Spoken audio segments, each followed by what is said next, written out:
Hello, my name is Carol May Whittick. Welcome to Her Conversations, Tools for the Awakening. Her is an acronym for Higher Energetic Resonance. This is the optimal state to embody in order to attract our highest desires. What is the awakening?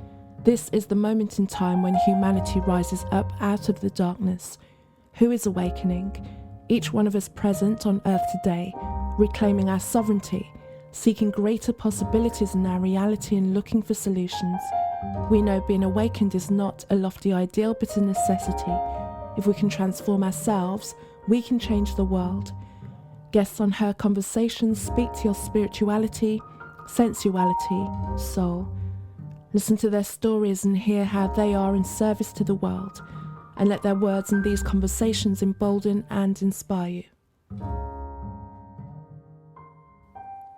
My guest on this week's episode is Yael Green, a water technologist, educator and guide. Yael is a hybrid human with a specific mission to help humanity during this time of transition and upgrade. As an ambassador of hybrid technologies and a living portal to other dimensions, Yael innately balances and harmonizes space, returning to a state of neutrality. Our conversation explores the purpose, function and significance of water in our experience, the fundamentals of dimensions, vibration and music, and how they influence our awareness of our density.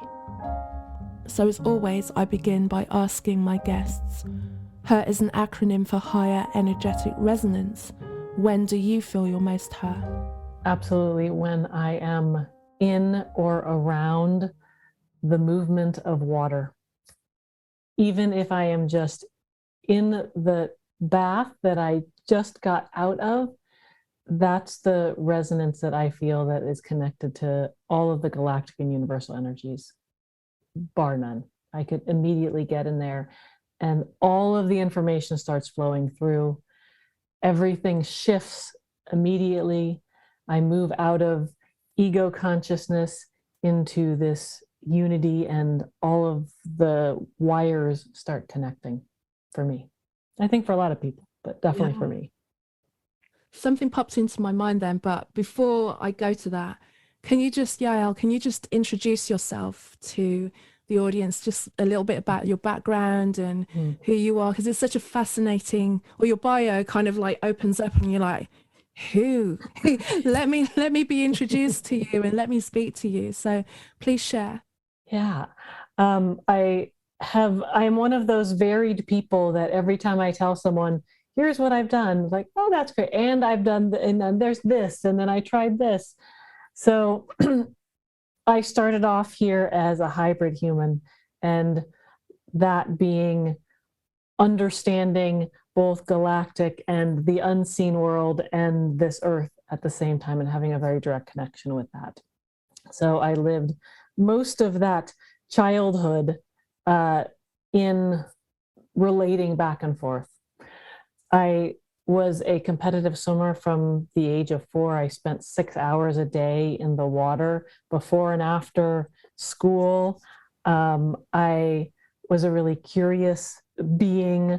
I know there was never anything that stopped me from doing something. I didn't have any protocols or permissions that I had to move through. I could really do anything I wanted. There wasn't any things that I couldn't wear.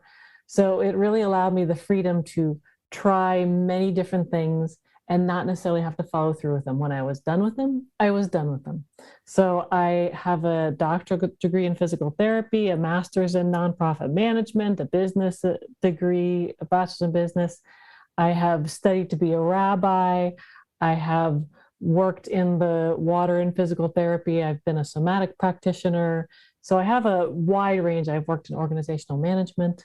So I've dipped my toes into so many different areas, but really what brings me back is being this conduit for the water medicine and for being able to connect people through this portal of this vessel that I'm moving around in, to reconnect them with who they are in the unseen world, and to be able to bring that back and live that truth on this planet.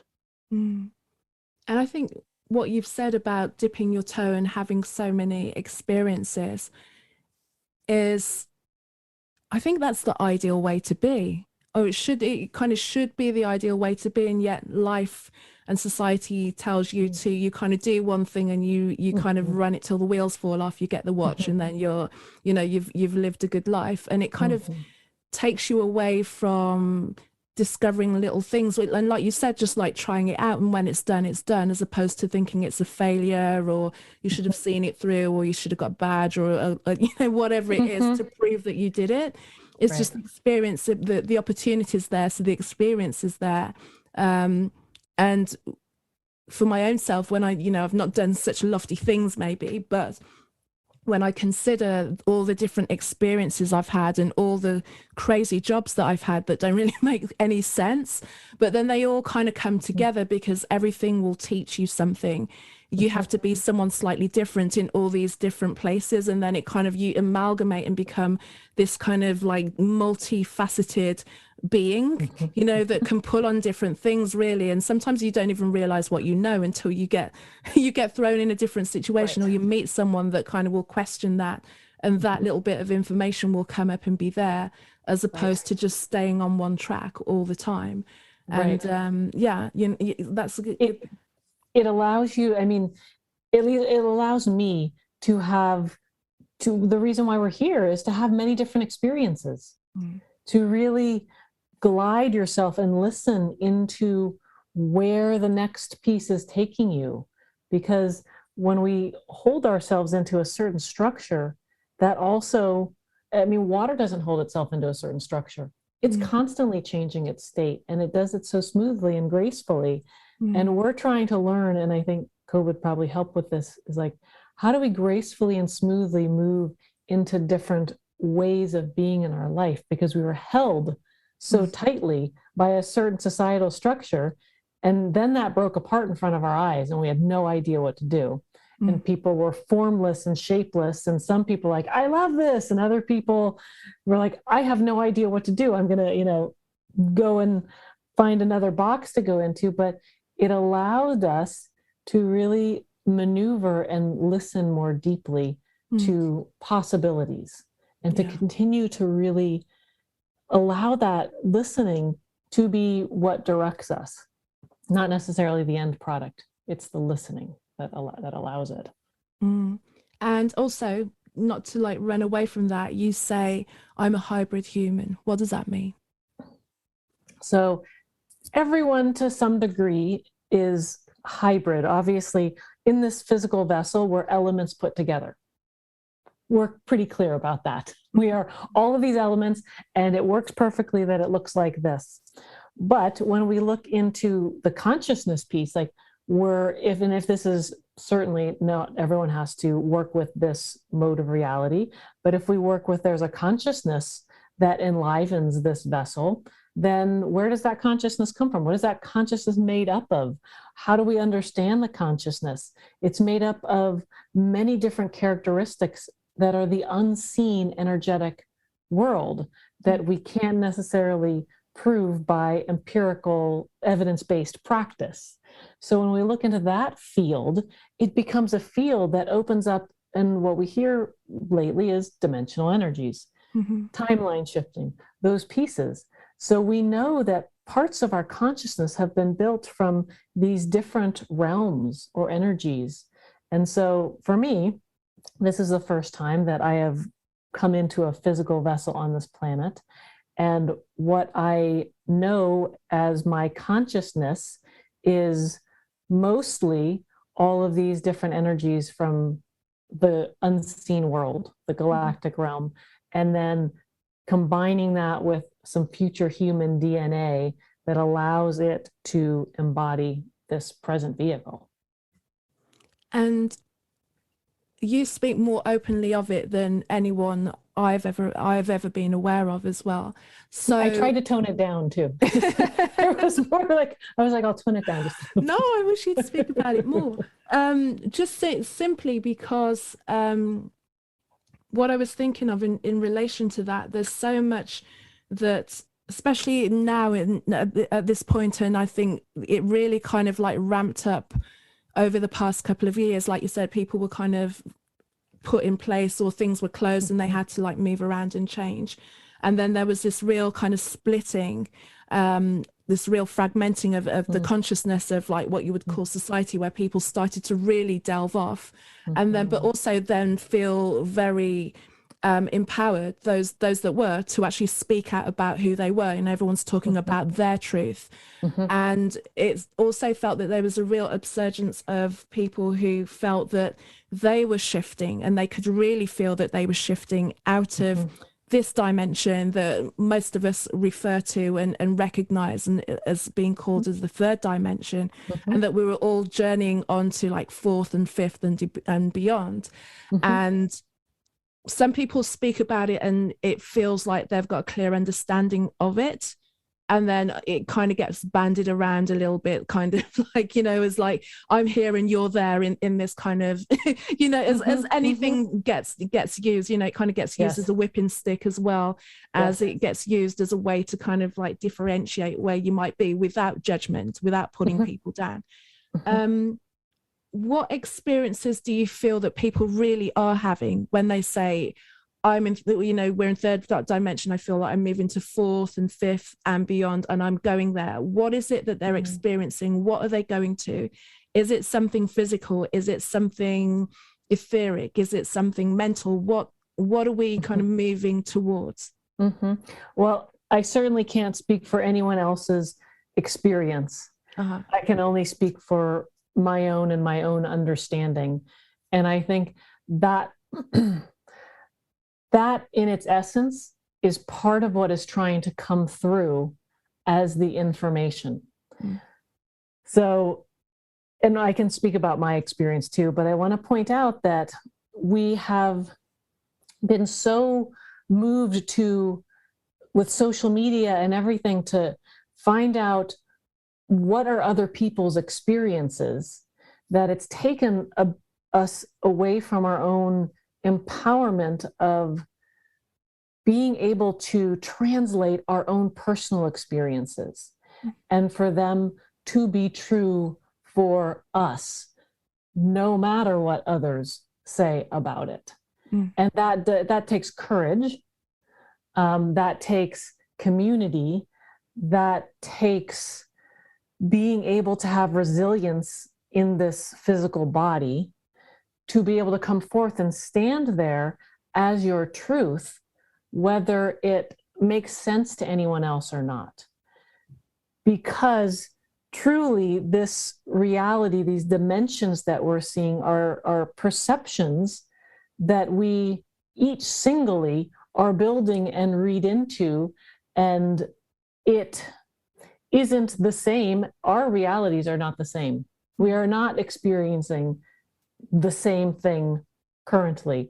Are they coming together? And I think this is actually, it comes back to, you know, when you have very diverse notes and then you bring them together in that harmony, or I'm not sure what it's called, but that when they come together, they create a whole nother field or another note or whatever it's called. Like harmony, like a chord, if you want to be playing many at the same. Perfect. So it's created a whole nother reality. So we have our own, right? Each note has its own reality. It knows what it is. It's a note. And then when you put them, stack them together, it starts to create another reality or another dimension. So are there truly probably more than the 12, 25, whatever there are? Because every time you come together with another, you're creating another blip of a reality to experience. Doing that in a way that is connected, intentional, in alignment with your truth, allows it to be something that can also reverberate out to all of the other consciousnesses that are moving in these different ways. So is it a mental, is it an energetic, is it a consciousness? It has to be all those things, because when you're just consciousness, you don't know any different. You haven't self-identified when you're solely consciousness and in the unseen world. We come here to self-identify. So this, you know, we wouldn't know, like it, I wouldn't say it is any of them and it is all of them together. Does that make sense? It does. In a way that I've never thought of before, which is unusual when someone gives you something that's new and you're like, but that kind of makes sense. What was popping in my head as well while you were saying that is some of us are really experiencing that, and then some of us, then there are other people that just don't seem to be experiencing anything like that at all, that are just having an experience that seems very dense, seems very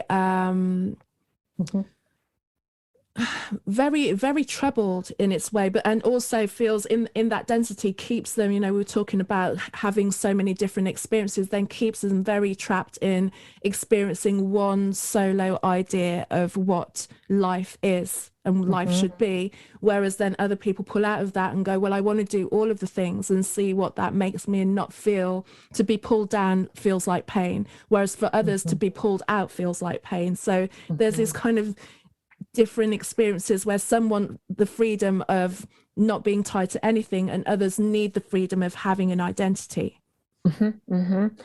I see my partner's family. Her brother is a mechanic. He does that. He's got a car. They have a child. It's, this is the structure that works for them. You could never put me in that. I mean, that sounds like the most horrendous, torturous thing ever, to have that kind of life. But when things fragment, like they just did in a way that people can see it, it does throw everything off.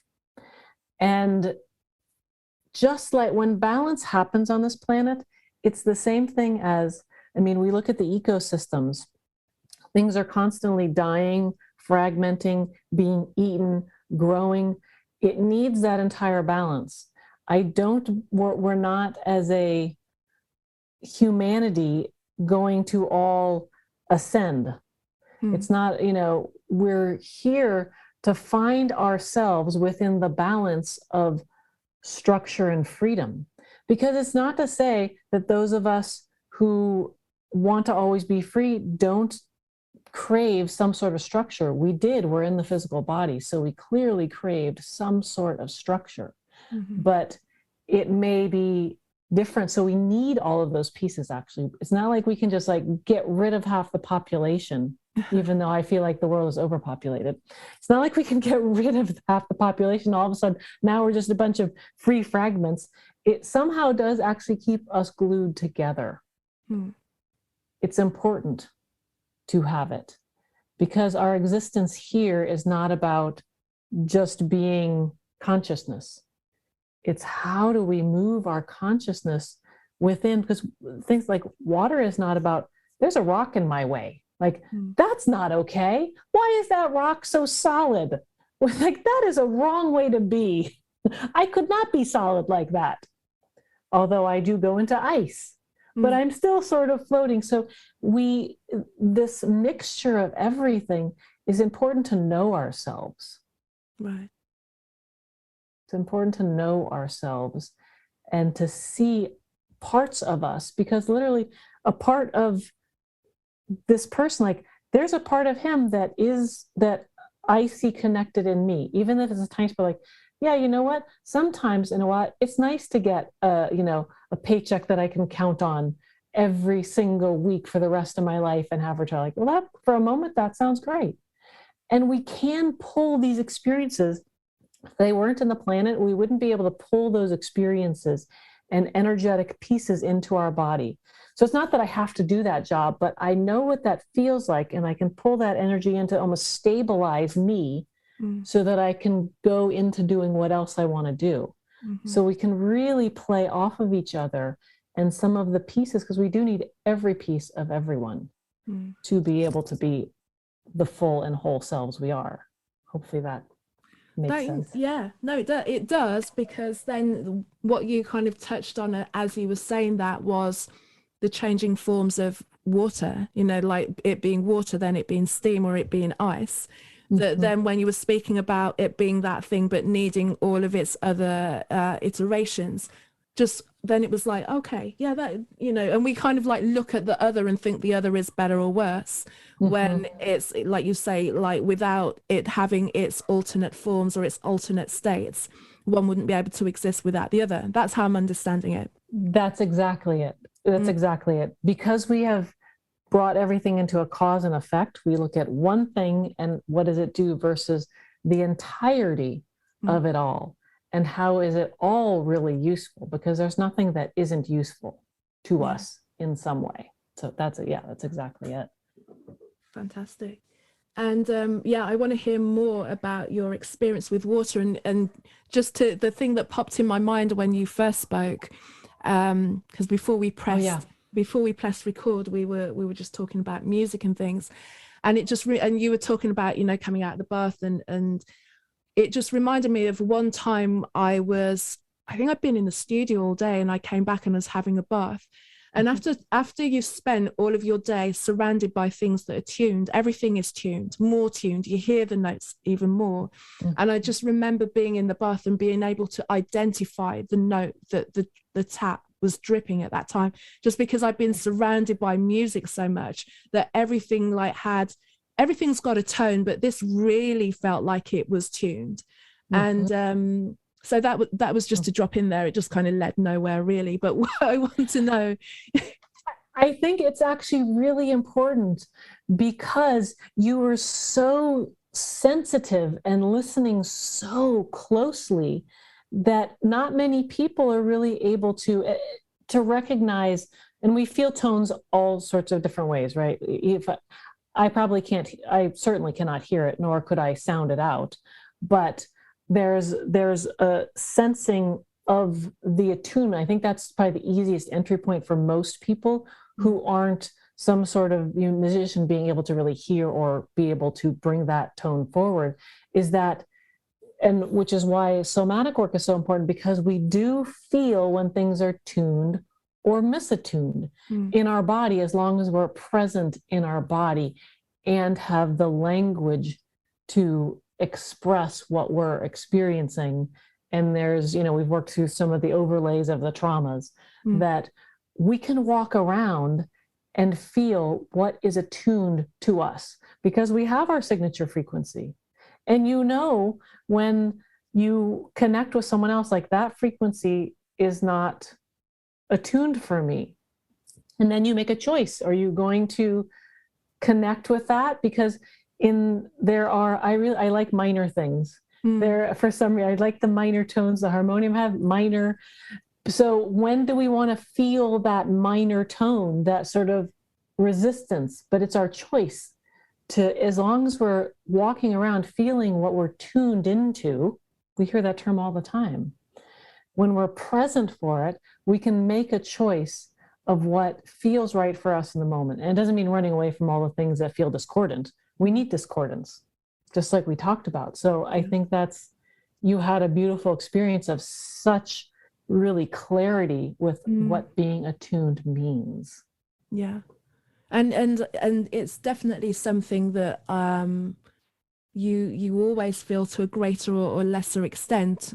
And I Mhm. think even when people don't know to be able to kind of put their finger on it and kind of give it all of the terminology to pass it through, they, Mhm. like you say, they will speak like they feel the bad vibes, or it's something's off, or in the Mhm. same way that a musician will talk about something's off. You can Yeah. you can feel it if you've ever played. I've played in bands, and if someone hits the wrong note, you might as well get hit in the face with a wet fish. Yeah. It really kind of just like pulls you in. But then Mhm. there are some when you kind of learn to play music, you do start very minor, and then after a while you start very major, and then you kind of move into the minor.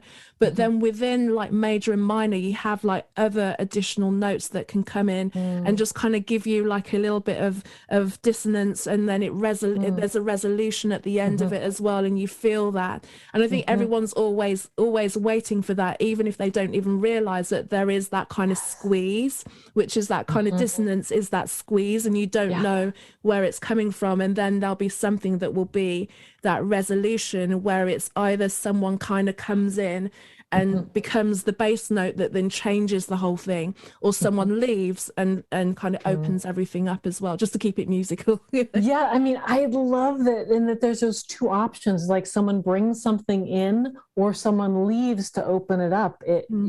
It remind, like, this is what it's doing, is this motion that most of the life teeming in the ocean, that's how they're moving. That is their movement. That's how they move within the cell. So being able to, that's how they feel. Exactly. Like there's nothing wrong with feeling the squish, because we know that there will be a resolution. The resolution could be that you're crushed and you're gone, but it can also be that there's an expansion. There is some resolution. I think that's how you probably know good music, is that even if you don't know that you went through that entire arc, you do. Or with live theater, which is what I love about it, like you go through an arc.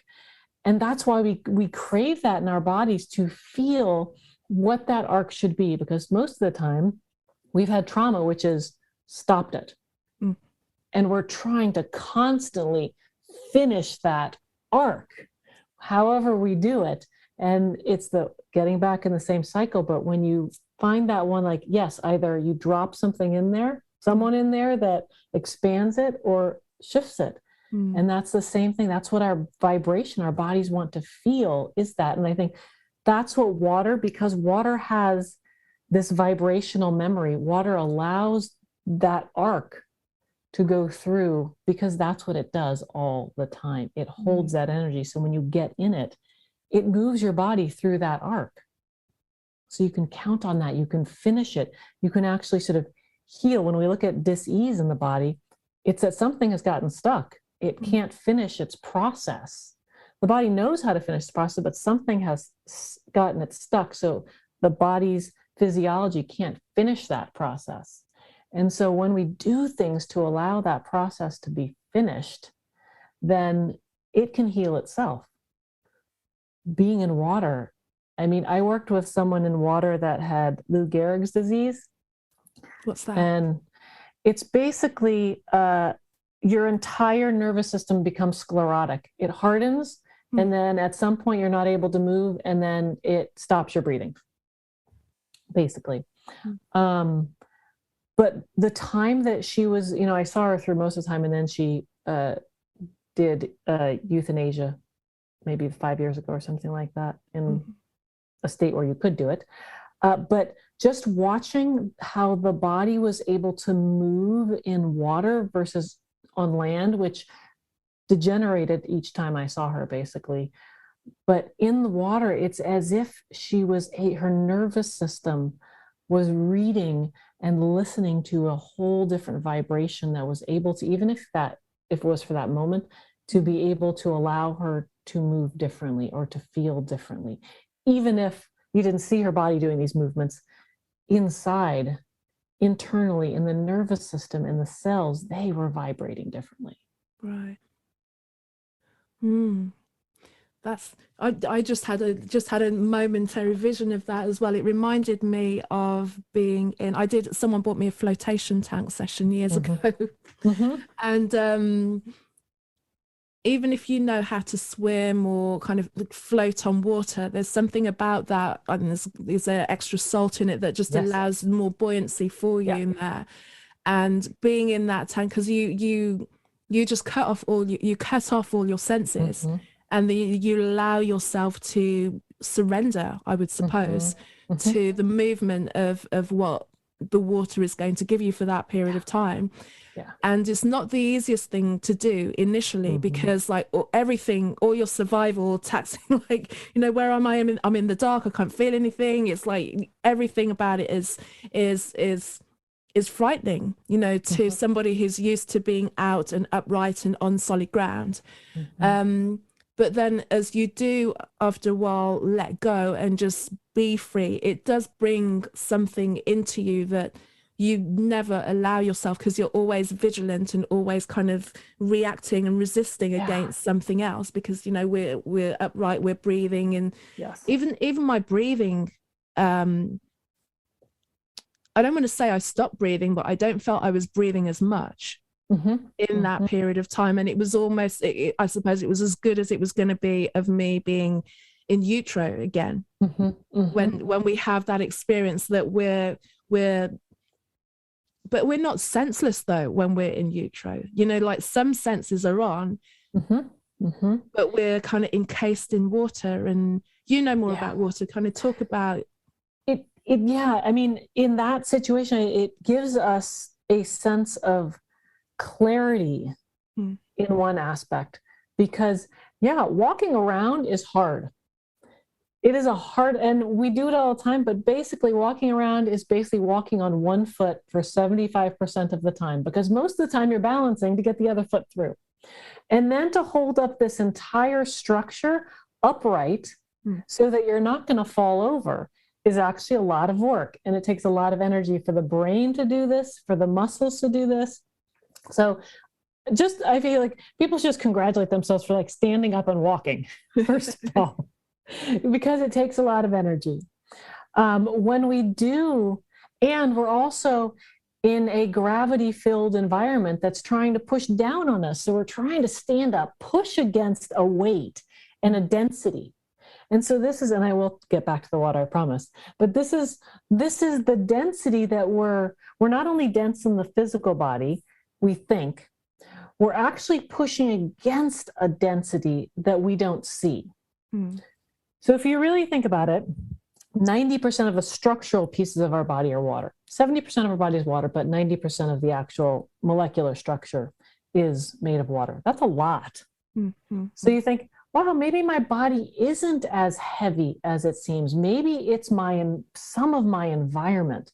Maybe I can take some of the judgment off of myself for not being able to do and move as I would want, because maybe there's a lot in the environment that we don't see, but we feel.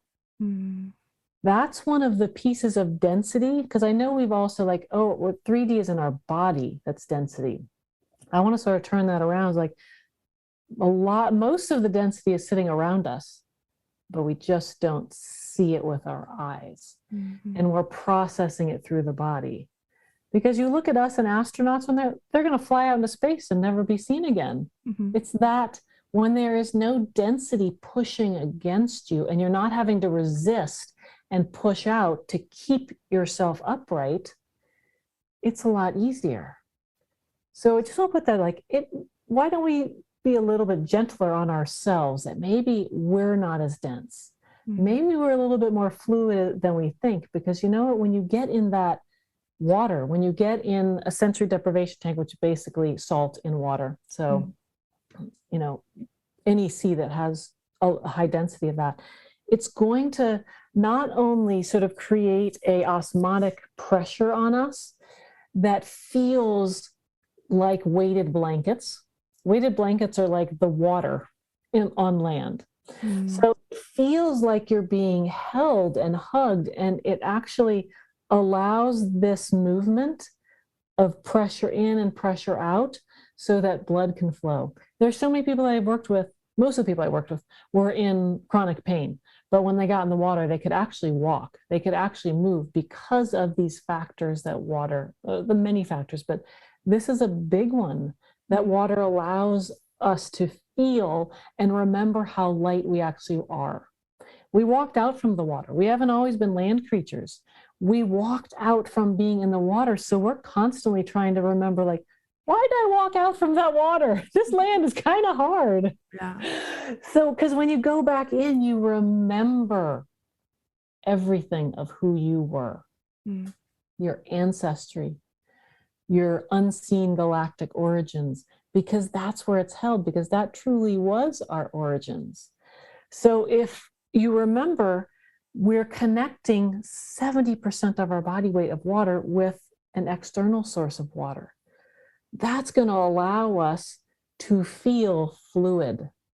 We throw around the word just flow with it, or whatever people but you need to really know that your body can flow. And we've sort of forgotten that, and water allows us to remember that we can let go because water lets go. Mm. You don't see it stopping in a river.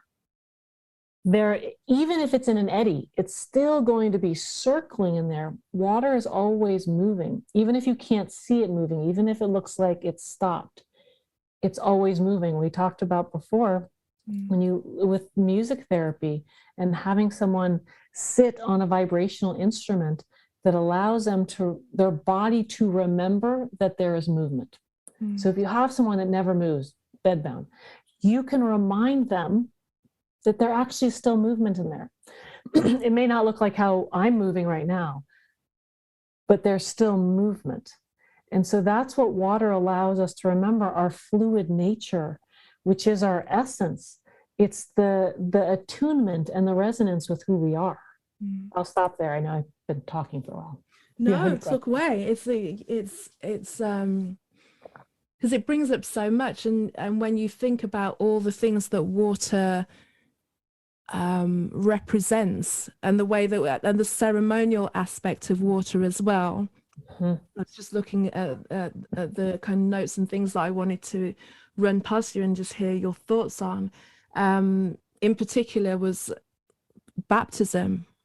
When you're bringing and having this ceremony and this initiation with water, either that you're taking the water and actually dropping the water, or submerging yourself in the water, and then you come out renewed as a result of kind of going through this. And we kind of just do these almost on rote and not really take a moment to really take on board what that is representing, or what maybe we're trying to reenact that we're slightly not so conscious of, but it actually means something on a cellular level that we remember from way back, and we don't consciously kind of say this is what we're doing. But underneath it all, that tradition and that rite of passage harkens back, like you say, to remembering that thing that we're not really conscious of. We just kind of do it because you get to that moment in time. Yeah, I love some of the images, that the rites of passage, the initiation, the rebirth. I mean, these are all when, as seekers, we are looking for what is inside of ourselves. And in order to do that, going through these rites of passage are important, because it allows this sort of vision quest that we desire to return back to ourselves to be ritualized in the way that it really allows the process to open up on its own. For example, the initiation is that piece when we're separating from our old way of being. And isn't that part of, like, even if we've overlaid all the societal implications of baptism or any of those things, but there's a separation from what we were, because we're entering into a new stage of our life. So that separation is important, because there can be a grieving there. We have to leave things behind in order to enter a new way of life. I mean, that is in every mythology story that's out there. These are the narratives. They have been the narratives for hundreds of years for a reason, because they are visioning us into these new worlds, and most of them involve elements. A lot of them, the flood story that starts everything, involves water. So absolutely, it's the separation, whether it's you going out and separating from your family that you knew, from the world that you knew, and then coming upon water, coming upon the element that is your teacher, that you step into, that you learn from, that becomes that which you are, that you know this as a friend, as a partner. You begin to know this element. And then when you've come so far with this, that you've created and built a new identity, then you step out and you integrate back into the new you. That is, you've now crossed the threshold and you're into this new part of your life. And this happens daily, but this also happens at times that we want to mark. And we've sort of lost some of this, that we need to mark time with these rituals and this process, because not only does it allow our body to go through the shifting process, it allows it time to adjust, because we can't just all of a sudden stop something and then be a different person. We have to go through this process somehow. And if we can do it in a way that's supported and ritualized and ceremonialized and connected with community that can support us through it, that's what makes it easier to step into the new you. We can't expect this stuff on social media to say like, okay, you're going to be transformed to this new person. Like, that is not how it works. You're going to go through this process whether you're supported or not. And so why not acknowledge it and have support through it, so that when you get to the other side, when you've crossed the threshold, you can actually step into it and you're not fragmented in your physical and energetic bodies. I think, did I answer the water question there? I know I got diverted, but I don't know. I liked where you were going with it as well. I'm sure you did. Because we were talking about baptism and rite of passage, yes. and all of those kind of things as well. But another thing with water is, some people love it or hate it. Let's just kind of bring it down to it as like a commodity. Whereas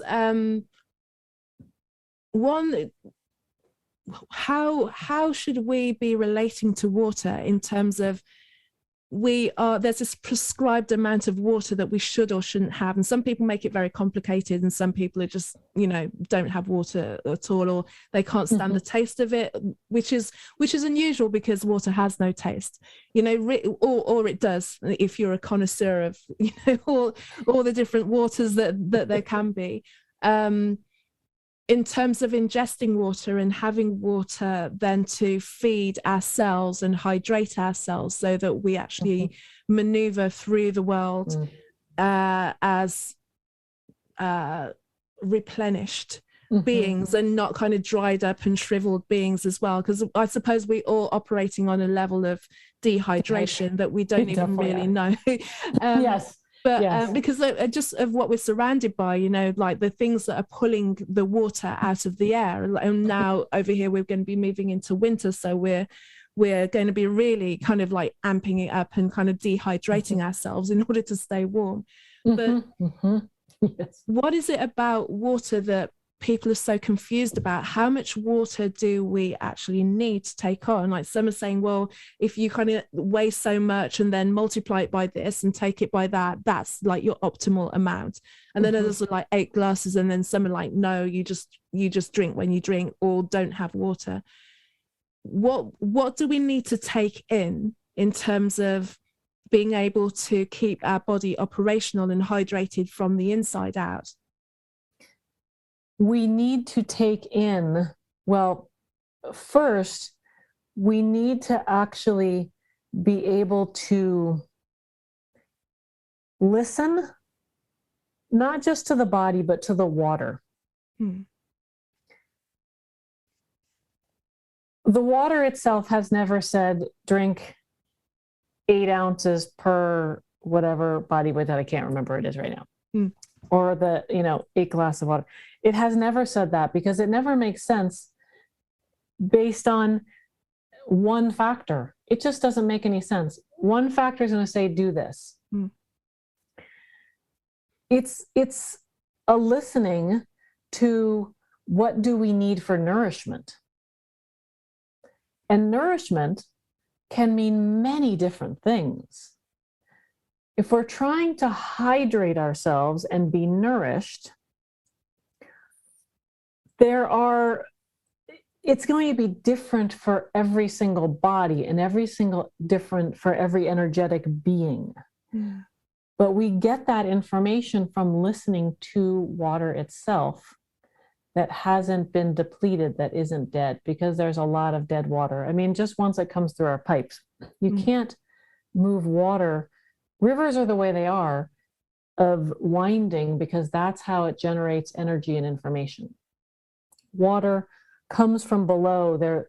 I love one of my favorite teachers who is dead, but his name is Victor Schoberger. He was called the Water Wizard. He was like in the 20s, so Like he's alive now. But it's understanding how water gains its nutrients and is in darkness, and it's not energized, and it's not fully fledged and fully energized as adult water until it comes to the surface, reaches the sun, takes in that information, and then drops into that spring. That's why springs are the most energized water. So if I'm then pulling that, putting it into a round straight pipe, I'm now depleting, because how it gets water is through vortexing. Just like when you flush a toilet or water goes down your sink, that's vortexing. That spiral, as we already know from physics, is what creates energy, releases energy. It creates energy, releases energy. That's the entire work of the spiral. That's what happens with water. That's how water gains energy. That's how it's alive. Water is alive unless it's dead. We have a lot of dead water. So there's certainly ways that you can enliven it again. Vortexing is the easiest and cheapest, because you just create that circle. Everyone knows what it is. You've seen it before. That's when you know, because when you're ingesting alive water that's alive, and even if it's alive through vegetables, whatever other foods that water is in, because also water could be dead in foods, depending on the process and the land and where it comes from. But you get the information. So after I ingest water, I'll know, like, do I need more? And I can ask that question of the water because it is alive. It's just like me asking you a question. Do you think I need to take singing lessons when you hear my voice? Like, could it be like, you'll give me an answer? Like, yes. So I'm going to ask water the same thing. Do I need more? And then I listen to the answer from the vibrational resonance that happens in my body. You gave a beautiful story earlier that, like, you know when the sound is right because it resonates in your cells, or you're going to know the same thing with water because it is resonating within your cells, whether it needs more to do the processes that it does. So that is my answer. How do we know? We know because we listen, because we're working with water that's alive and we listen to it when it's inside of our cells. It's just getting to the point of being able to listen and trust what you're hearing, which I suppose is like a different experience in itself. But I hear what I do hear what you're saying. What I wanted to ask you as well is kind of, we're moving back a little bit to dimensions and the period of time that many believe that we're going through right now, just as a collective, just in this experience, in terms of moving from where we're at now into something that's a different experience, a broader experience for all of us, and what that's going to look like. What are your thoughts on that? What do you feel that might be? What do you feel that might be? I would hope, because again, we're creating all of these realities as we speak. So I would hope, and obviously everyone who connects with the unseen energy, guides, we've got plenty of people who nowadays who are channeling, and they've got, here's the report for this time, here's what's going to be happening. Do they 100% know that? No, because even all of our galactic family, they don't know, because we have free will. We're continuing to actually make the choices ourselves.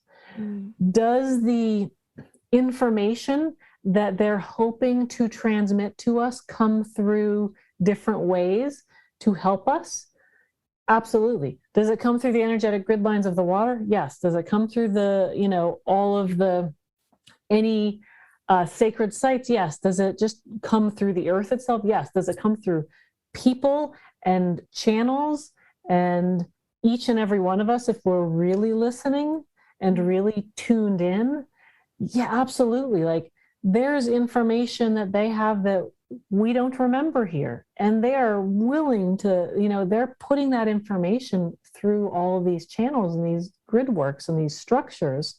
And then it becomes our choice because we're working with a system that they don't understand. Because unless you've been here, you don't understand what it's like. It is a lot harder than it looks. So, and they get that.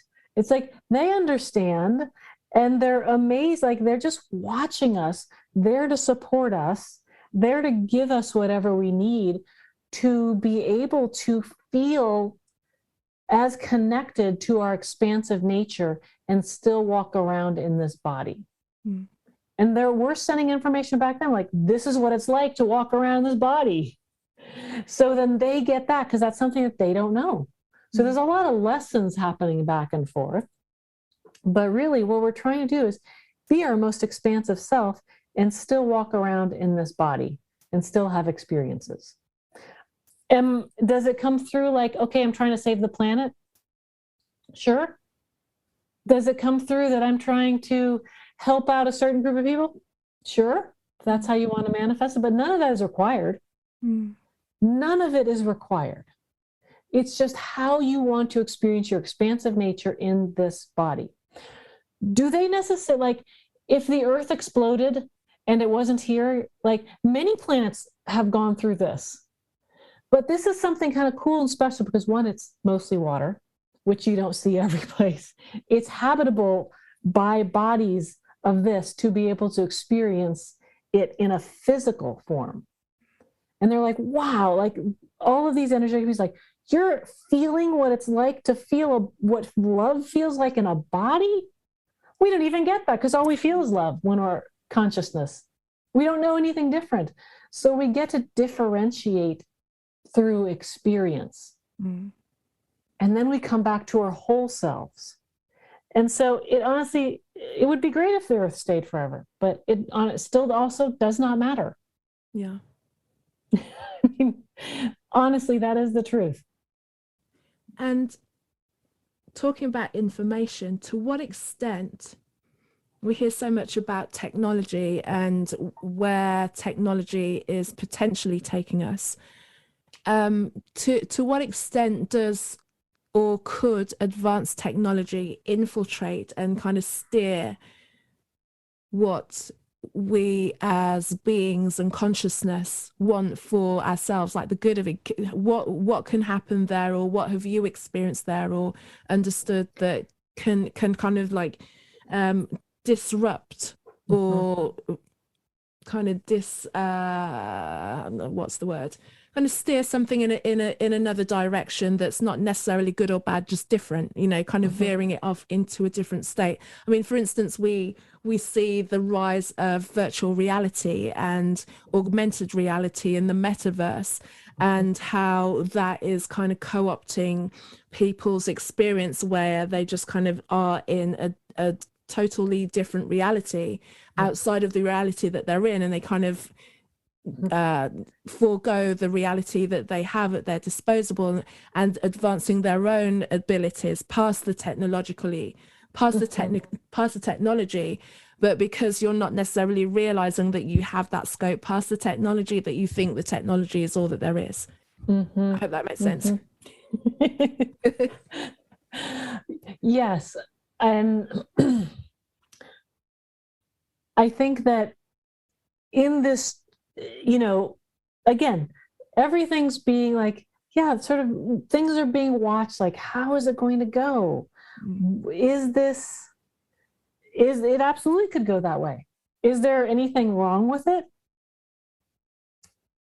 We don't know. It is like, certainly I think what's coming up about it is resistance, right? Fear, not knowing, is it right? We don't know the answers to any of that.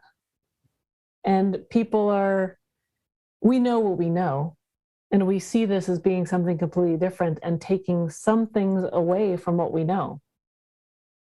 That's it. Like, the factual thing is that. Are there emotions around it? Yes. Could we all be living in a metaverse? I guess that's a possibility. That is a possibility. And where we learn to work with it is what's coming up for us. Less so like, are we going to all end up as avatars on a screen? But what's coming up for us in this? Because then it's going to direct us.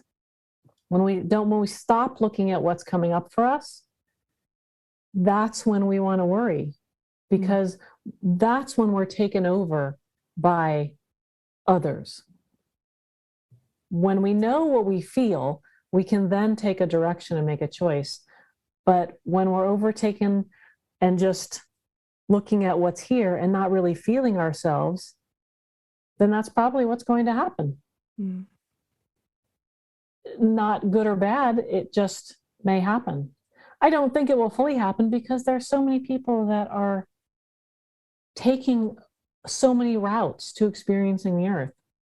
There can never be just one thing because we have too many people aligning with their own experiences, that we're always going to have differentiating happening.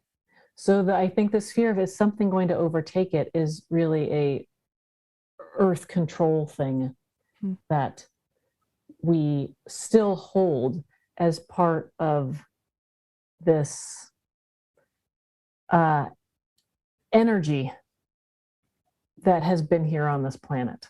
And it doesn't have to be, because we will always have people that are doing different things. So we will never just be, I mean, when in time has there ever been that everything has always been doing the same thing? There hasn't really. Has there been groups of people who have experienced? Yes. And then it shifts to something else. I mean, we don't stop shifting or changing. We are always experiencing. And I think that's the one thing to remember from it, instead of being fearful of what could happen. Like, all right, do I want to do that? What do I want to do? And always coming back to that, because that's where you have the power in your own reality.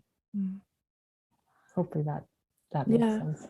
I think when considering that, or the overarching thought around that for people who think that is a potential, that there is a real shadow of that kind of like enclosing and trying to capture people who, like the majority of humanity, is that it will take away any possible expansive experience. And if it is then in the control of one or few, that it won't be for the good of everyone. It kind of limits the experience of what is possible.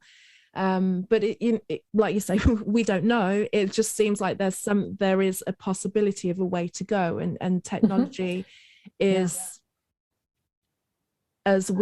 technology is possibly, and I would totally believe that technology goes way beyond what we have in the palms of our hands as a consumer. There's for things don't just get rolled out of the blue and go like, iPhone 14. It's like they're probably so far beyond, and just kind of dripping it to the point where it's so that we're not overcome by the evolution of it. It kind of it moves at a manageable rate in terms of what our belief systems are and what we can take on board. But we see so much of it happening. It's kind of being dripped in. I mean, even when it comes to holographic reality, I was speaking to someone who'd, in the UK, they have ABBA, the group. They've got them performing. They've built this whole theater that is all virtual reality. So people go in there and like they've got the holograms performing. Right. And then, but they've got a real band performing with the holograms, and apparently it's really, really good. And like, part of you wants to see it, and part of you like, do we want to get so spooked out by the? It's like it's good and bad in equal measure. It's because it's like it's entertaining, but then what's the experience for the person that's just being entertained? Is it just seeing something that, why couldn't they see something more? I think that's the what is the experience of it? That's the question to ask. Like, what is the experience I'm having of it? Is this something that is expansive? Is this something that I want to be working with? That's where because remember, in quantum physics, all possibilities exist until you drop into the vision of the one. So there is all possibilities. And sometimes we get to see others, and then there are others that we aren't seeing as of yet, but everything is within our field. That's the thing. Everything is within our field. I had a teacher like 30 years ago. She's like, you don't really need to study for that test because the information is all in the field.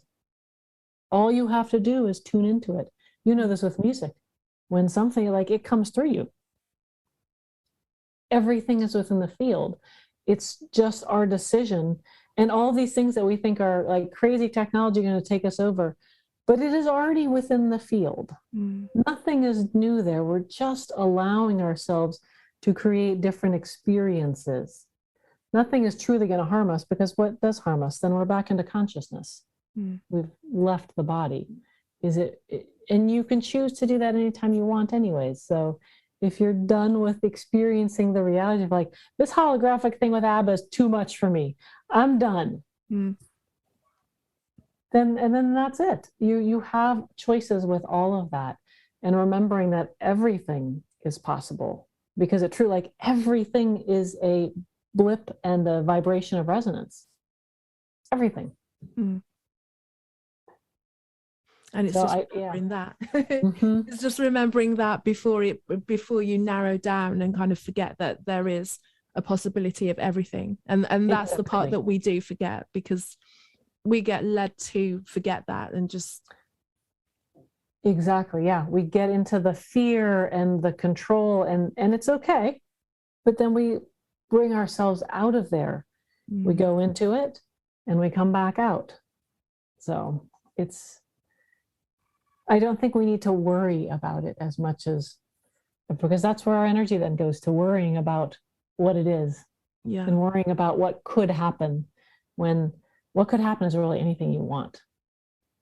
So I think that's the answer to the other question, like, where do we see ourselves in all these dimensions? Like, anywhere you want in any of these dimensions. If you can tap into that vibrational resonance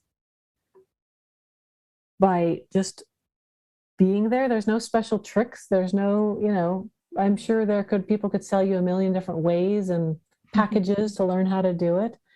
But our bodies already know how to do it. We are pure consciousness. They didn't forget how to do it. So you don't need, the package that they're going to keep adding on things to, like, okay, now you can do astral projection, or, your consciousness knows how to do it. Just tune back into it.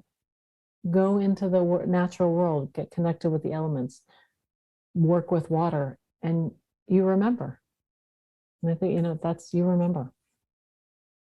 That's perfect. I think that's a perfect tie-up as well for our conversation. Otherwise we'll go for another. I've got so much to ask you, but I'm going to keep it neat and concise, and I'm going to be good. Before we wrap up, is there anything that you feel like you want to say? If you're inspired to, like, share something. I don't have a question. I'm just going to kind of leave it with you. It's just for this moment, it's about remembering our unlimited and powerful nature. If it's even just in this moment that you heard this, that's enough. Because it's now vibrating throughout your entire system, and remembering that. And we can feel it right now. All it takes is that. That's it. That's you. That's really good. Yeah, thank you. Thank you. Can you just let everyone know where to find you, if you've got something coming up in terms of a new program, or let us know about this? Instagram, The Water Matrix. Also, website, thewatermatrix.org. And I do mentorships with people. So we walk through some of this process for people who are really looking to connect back into themselves and find their own power with this, using water as our teacher and our medicine. I do individual sessions. I'm starting something called the Water Speaks, where it's going to be some just intuitive readings if people have just a quick sort of question, doing that. And then looking hopefully in 2023 to start bringing people to water sites to actually come into and experience it on the land instead of in the metaverse or in their house, to really dig in and do some of these rites of passage work with the water. Fantastic. Sounds really good. Thank you again for sharing your time and having this conversation. Yeah, thank you. I appreciate the space and the curiosity and the openness for allowing, this is basically water. This is water speaking. This is its space. So I appreciate you allowing it in here and bringing it into mass consciousness. Anytime. Thank you to Yael for being a guest on this week's episode, and thank you for listening. You can find out more about me on my website, carolmaywhittick.com, carolmaywhittick.com. I'm on Facebook under the same name, on Instagram under Kazmic, Cazmick, and on Telegram, Her Conversations, Tools for the Awakening. Until the next time, have a great week and speak to you soon. Take care.